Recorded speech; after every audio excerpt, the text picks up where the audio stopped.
Welcome into Sports Plus. I am Corey Miller. It is a Cardinals kind of Sunday night on NBC, and we have the perfect show to cap it off. We will hear from the Cardinals president of baseball operations, Chaim Bloom, and dive into the inspirational story of Brian Torres in just a bit.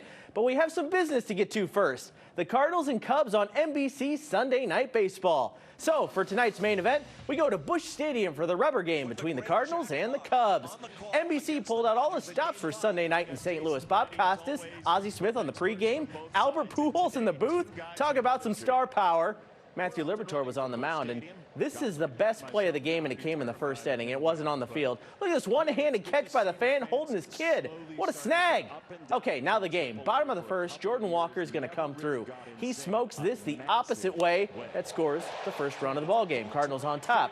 Cards up 2-0 in the third when Alec Burleson is going to float this one out into no man's land in left field.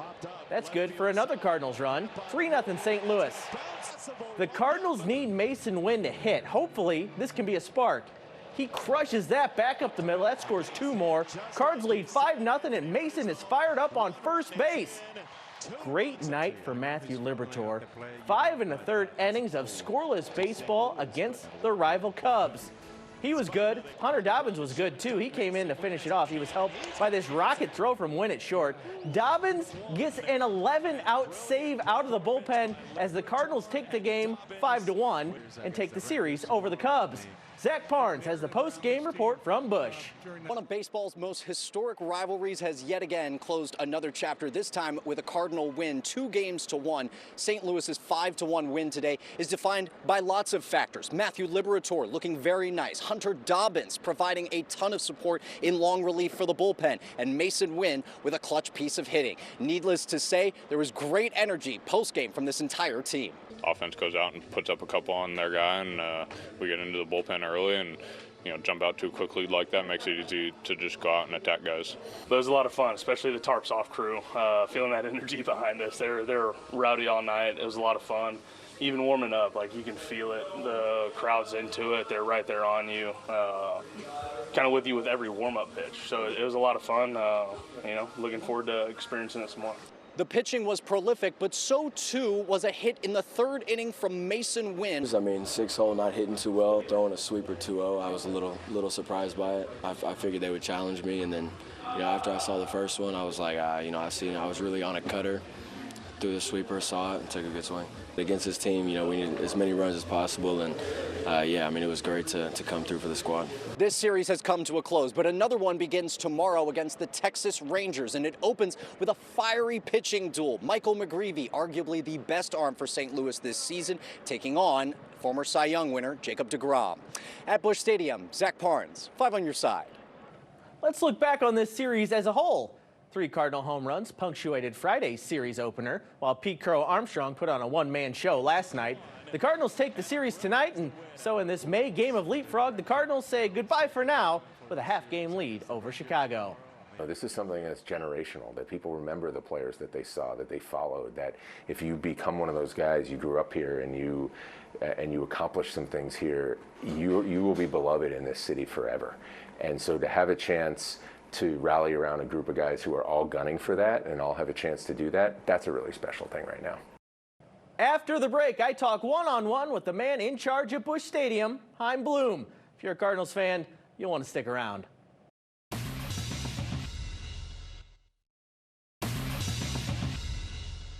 2026 is a new chapter in Cardinals history, and there is no face more synonymous with turning the page than Chaim Bloom. I sat down with the new Cardinals president of baseball operations to chat about his time at the helm so far.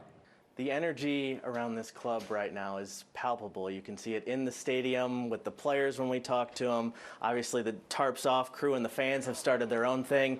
How much do you feel that energy yourself when you're around town, people in baseball? How much are people talking about what's happening with the St. Louis Cardinals? So I'd say 2 things. Number one, even in past years when I was here, again, from the outside, St. Louis is a baseball town. I know what it feels like to work in a baseball town, but you have to be here to really feel it. And even with the struggles we were having on field, you could still feel it everywhere in this town, in this region. It's something different. It really is pretty special. And so with that, I said there were two things. The second thing is, like, this team, we had amazing energy in spring training. And obviously, we hadn't done anything on the field yet. It was just a really cool vibe in spring, both where the group was at, how they were picking up what we and our staff were trying to put down for them, even just some things around having our complex renovated, things like that. It was just such an upbeat spring. And the thing that's been cool about this is, and it tells you how dialed in our fans are with this team.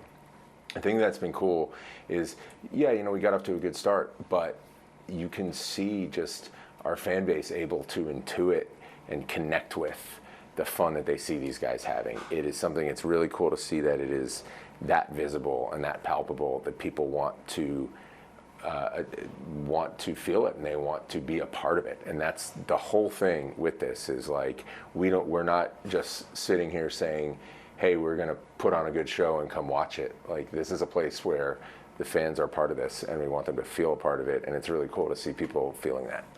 You've given this quote a couple of times. I'm paraphrasing here, about the mindset of waking up every day, goal of whipping somebody's rear, I'll say here for our 5:30 audience on the Cardinals pregame show, of 29 other organizations.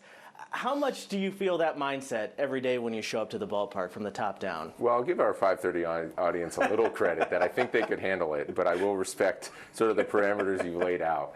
I do hope they feel with that, like, the intensity that we feel. Like, that is what this is about. This is a competitive business. It is a zero-sum competition. There's one trophy a year, and we want to set the highest standard in the game. We want to be the organization that everybody follows, and to do that, it's not just something that we want our players to feel. Everybody in this organization needs to wake up feeling like it is a privilege to get to do what I do today. There's only 29 other people on planet Earth that get to do this, and I want to beat all of them. And if we have everybody in this organization, whether you're in uniform, out of uniform, feeling that way, that's how we can accomplish some great things. That's how we can get where we need to be. That's how we can set that standard again.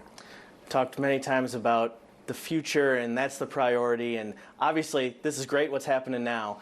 A couple months from now, if it's still like this, how do you kind of manage prioritizing the future? Because that's what this is about, with a team that maybe could do something this year. I know we're still a few months away, but that's something you're probably always thinking about. Yeah, of course. I mean, as much as we want to just take each day for what it is, and we certainly want our players to stay in the moment and for not to waste a day. We don't want to waste a day, but part of our job is to look ahead and to plan. The first thing I want to say that I want to make sure everybody knows is, like, that's not a problem. That's what we hope will happen. As much as I tried to be as clear as I could that we need to take a long-term mindset to this thing, we need to build this towards our big and really ambitious goal, and to be willing to do what it takes to get there, even if that means trade-offs in the short term. We still walk in this building every day wanting to win.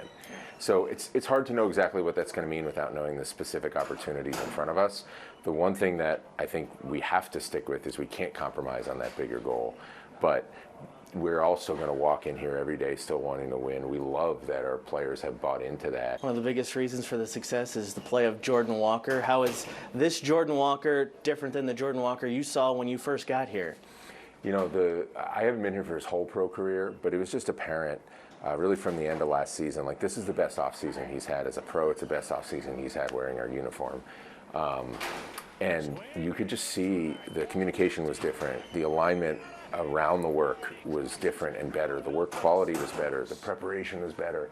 And I think some of it, he's just in a place where, and hopefully we did our part to make this happen, in terms of just there seemed to be a little more trust and collaboration that led to that good communication. So because of all that, even though the results weren't there in spring training, our staff had a lot of confidence that, hey, we need to stick with this guy. We need him to be with us. This is one of those players. The talent was always apparent. And it's one of those things, like, just being around the last couple of years, you look at him, you say, look, he's still really young. Like, this is going to click for him at some point. It has to happen here. And as long as the work is there, we need to make sure we stay with him so that it does happen here. And to see that start to be the case is really gratifying. I'll have more with Bloom later in the show. Back to the field now. Brian Torres spent 11 years in the minors, hoping that one day he'd get his chance to shine in a big league ballpark. This weekend, he played his first games at Busch Stadium after debuting on the road. Zach Barnes sat down with Torres for tonight's Spotlight Story.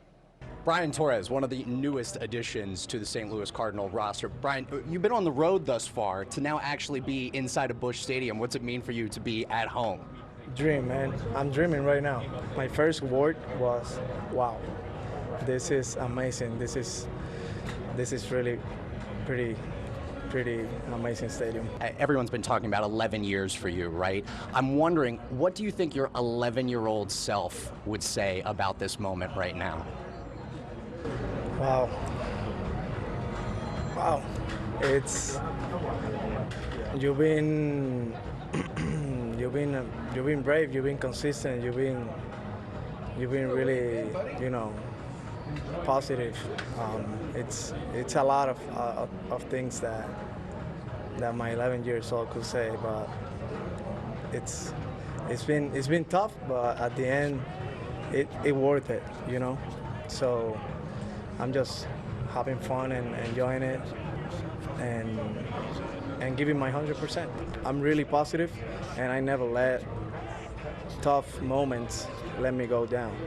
I take those tough moments and I smash them, work harder, and get out of there as quick as I can. It's a very young team, the youngest in the majors in terms of age. For just to be a part of that and be a part of this energy in the clubhouse, what's it been like so far? It's been amazing, man. We have a really nice and really pretty fun group. We all together, and for me, this is a young team, but a young team with a lot of talent. Brian Torres here with us inside the Cardinals dugout. Thanks for your time, Brian. We really appreciate it.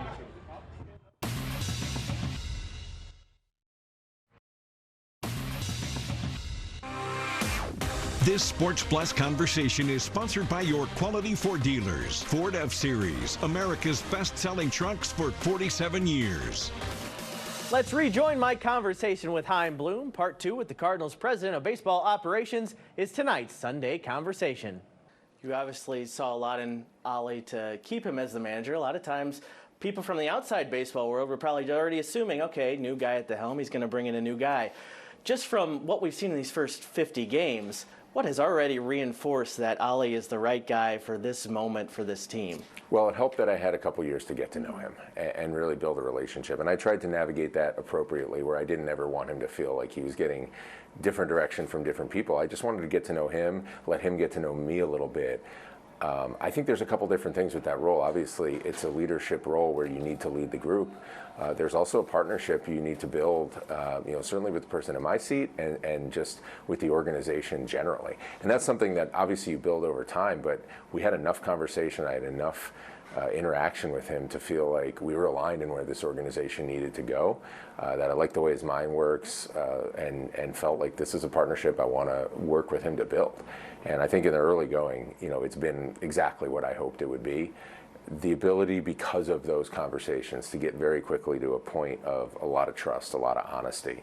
Like, to me, when you talk about trust, one of the biggest things that's a barometer of that is, are people actually saying what they mean? Are they being honest to each other?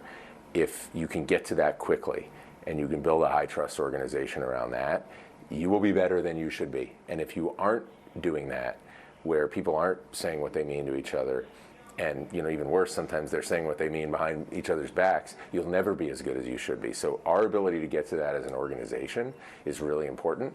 Not everybody is J.J. Weatherholt and is going to be here in the big leagues right away.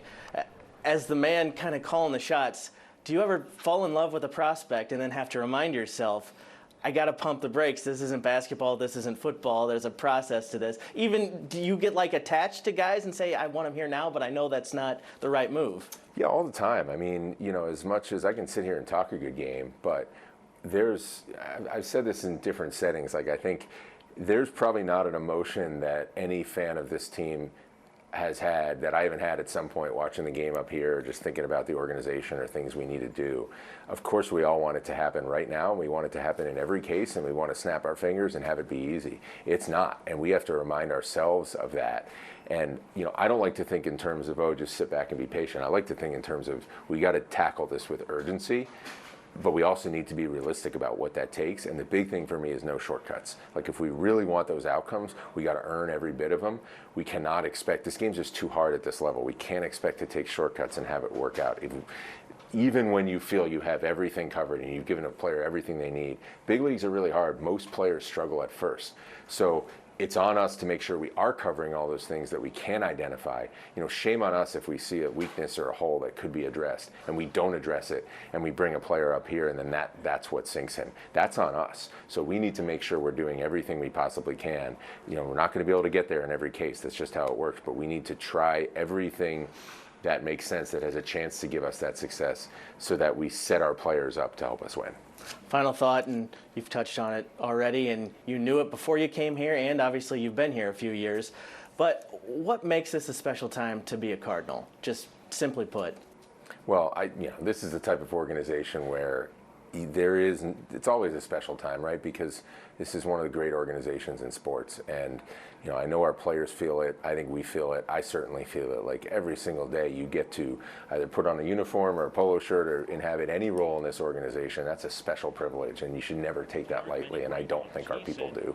Getting to know this organization over the last couple of years, it is a very special place to the people who work here, and you can feel that being here. But I think at this particular time, in this city with this fan base, this is a fan base that understands the game.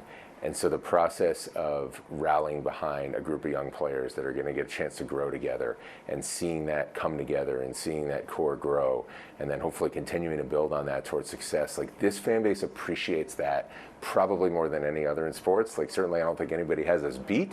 Maybe some other fan bases are up there. And, that is what that's what when you get to know our fans, as I have started to, this is something that's generational, that people remember the players that they saw, that they followed, that if you become one of those guys, you grew up here and you accomplish some things here, you will be beloved in this city forever. And so to have a chance to rally around a group of guys who are all gunning for that and all have a chance to do that, that's a really special thing right now.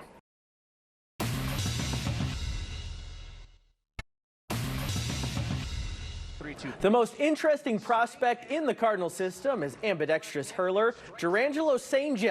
Saturday, he had the strikeout pitch working. In fact, he struck out one opposing player, left-handed and right-handed. Excited to watch him progress through the Cardinal system.